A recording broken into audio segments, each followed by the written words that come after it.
A medida que se suceden los solsticios de invierno y de verano en el hemisferio sur, queremos recordar las antiguas tradiciones nativas que muchas veces permanecen ignoradas, ocultas por ceremonias provenientes de lejanas tierras y que poco tienen que ver con las idas y venidas del sol en el cielo austral. En su lugar, inapropiadamente, todos los años se festejan otros solsticios, otros amaneceres, otras culturas y otras tradiciones diferentes, tanto en la geografía como en el tiempo. En este video presentamos algunas reflexiones sobre este tema que hemos titulado Los pueblos del sur, las luces, las sombras, el sol y la verdad.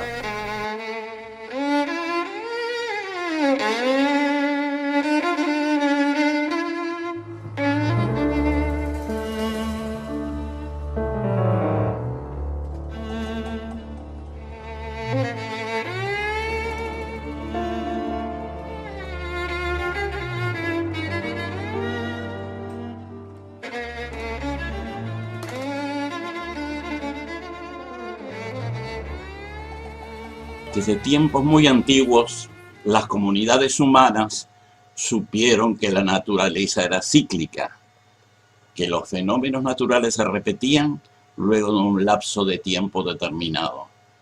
Comprendían que todos los seres que habitaban el mundo dependían de esos ciclos. También sabían que el ritmo de esos cambios dependía del sol. Del sol, de ese astro que brillaba más que nada, que iluminaba, que entibiaba, que calentaba o quemaba según el lugar y la época del año, que al fin de cuentas era la razón de ser de la vida y si no se le respetaba, podía ser la causa de la muerte. Centrándose en el sol, los pueblos buscaban interpretar por qué ese astro se movía en la bóveda celeste sin cesar, todos los días, desde siempre que había memoria. ¿Qué fuerza lo impulsaba? Porque en la plenitud del día a veces llegaba alto en el cielo y brillaba más fuertemente, y en otros momentos quedaba mucho más abajo, sin tanta fuerza, y brillaba más débilmente. A esos días en que el sol llega a su punto más alto en el mediodía, los pueblos le dieron gran importancia, le pusieron nombre y le rindieron homenajes. Los griegos le llamaron solsticio o el sol quieto, porque se quedaba varios días en esa misma posición.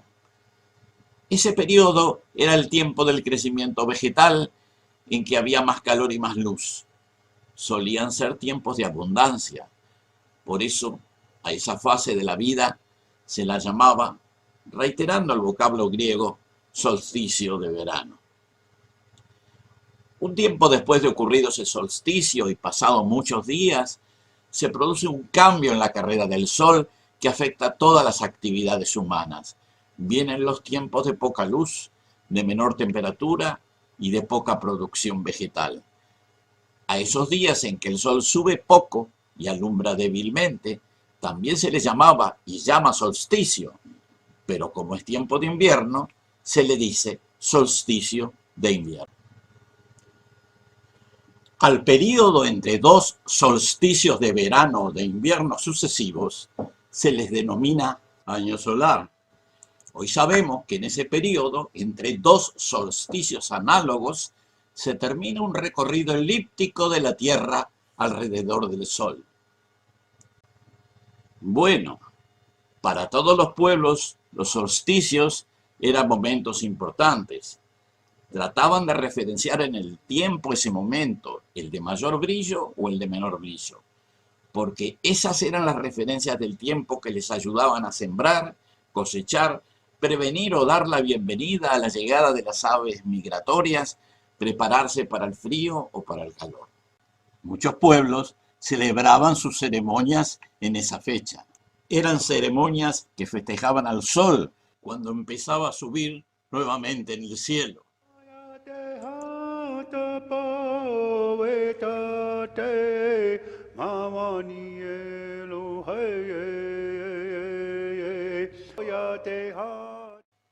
Esta es la época en que las plantas comienzan a crecer y los animales se preparan para salir de la hibernación.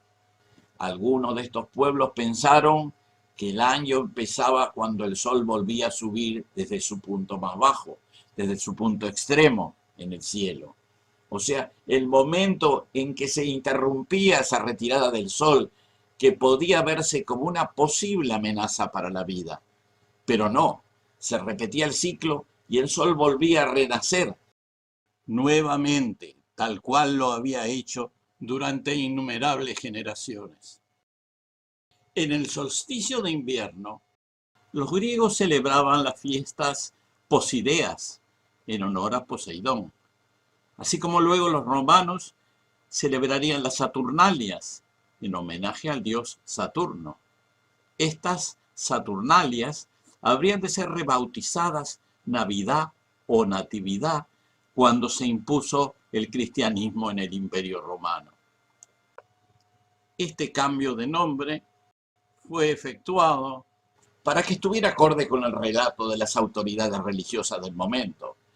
Y el nombre, respaldado por la autoridad religiosa y por supuesto también la autoridad política, se pegó a la agenda ritual de la mayor parte de los países europeos y otros que estaban sometidos a su influencia. El solsticio de invierno, que tiene lugar el 20 o 21 de diciembre, y la Navidad establecida por las autoridades religiosas para el día 25 del mismo mes, no coincidían en el tiempo. Había un pequeño desfasaje de 4 días, pero en la dinámica del sol quieto, que en ese momento se mueve muy poco, este desfasaje no se nota. Al origen del año, que nosotros llamamos 1 de enero, le pasó algo semejante. En tiempos romanos, el origen del año se basaba también en el solsticio de invierno, pero también sufrió un desfasaje con los siglos que terminó siendo de unos 10 días. De todas maneras, debemos recordar que el solsticio de invierno, la Navidad y el Año Nuevo Civil, cuando nos referimos al hemisferio norte, son todos una variación en el tiempo de aquel solsticio de invierno que homenajeaban los pueblos europeos. Todo ello en el hemisferio norte. Pero mucho tiempo después, cuando la gente proveniente de Europa vino a dar a las tierras del sur, a las tierras que hoy llamamos continente sudamericano, con motivo de la colonización, se trajeron ideas de los ciclos del tiempo diferentes. La idea fija del solsticio de invierno, de la Navidad inmodificable y otras fechas emparentadas en sus historias mitológicas o legendarias. Pero allí aparece una especie de contradicción. Para empezar, digamos que los pueblos nativos del sur también habían sufrido un proceso análogo. Ellos también homenajeaban y aún homenajean al sol renaciente en su propio solsticio de invierno, el solsticio de invierno del sur, que no le llamaban Navidad, que le llamaban con sus propios nombres. La contradicción era y es que los solsticios de invierno en el norte y en el sur no ocurrían al mismo tiempo. En el calendario que desarrollaron los europeos, en su propio continente, los días del solsticio ocurrían al fin del mes del almanaque que llamamos diciembre. En el sur, ese no era el momento del solsticio de invierno. Era por el contrario el tiempo del solsticio de verano. No era la fecha del sol débil y renaciente, el Inti Guatana de los quechuas, sino del sol completo y brillante. Eran los días de luz y calor, de vida animal y vegetal, de comidas y luces. Pero los europeos y las sociedades de los países criollos que los sucedieron continuaron con sus ceremonias con fechas cambiadas, aunque no tuviera nada que ver. Mantuvieron e incluso continuaron adoptando tradiciones del frío, de la nieve, de la poca luz, del recogimiento nocturno, incluyendo árboles exóticos y extravagantes personajes que andaban en trineos, tirados por unos cuantos renos que son animales del norte de Europa, como todos sabemos. Pero es importante que reconozcamos que en el sur los pueblos nativos tenían sus propias ceremonias. Algunas las conocemos, como los mapuches, que festejaban y festejan el solsticio de invierno al que llaman Huechipantu, y los quechuas y aymaras, que lo denominan Inti Raymi. Otros pueblos del sur de América tenían sus propias fechas para celebrar el regreso del sol, pero no las conocemos debido a su ocultamiento o eliminación durante el genocidio físico y cultural de los últimos 5 siglos. Pero la mayoría de las autoridades y sociedades criollas los ignoraron y los continúan ignorando. Siguen festejando navidades absurdas, con árboles de Navidad imposibles, sus personajes legendarios más absurdos todavía, comidas que no se ajustan a la estación del calor, y gastan mucho tiempo comprándose regalos, repitiendo aquellas viejas ceremonias que ahora están completamente fuera de lugar. Ignorando totalmente las tradiciones nativas, al solsticio de invierno le adjudicaron un santo propio, San Juan Bautista. Tal vez lo hicieron para que no se note la naturaleza colonial que persiste en sus creencias y actitudes. Esto está fuera de tiempo, de lugar, de época del año, de contexto. En vez de homenajear al sol renaciente, como lo hicieron naturalmente todos los pueblos de todos los tiempos, del norte y del sur, estas sociedades que parecen no haber tomado conciencia del lugar del planeta en donde viven, lo esconden tras figuras y relatos extranjeros y ajenos.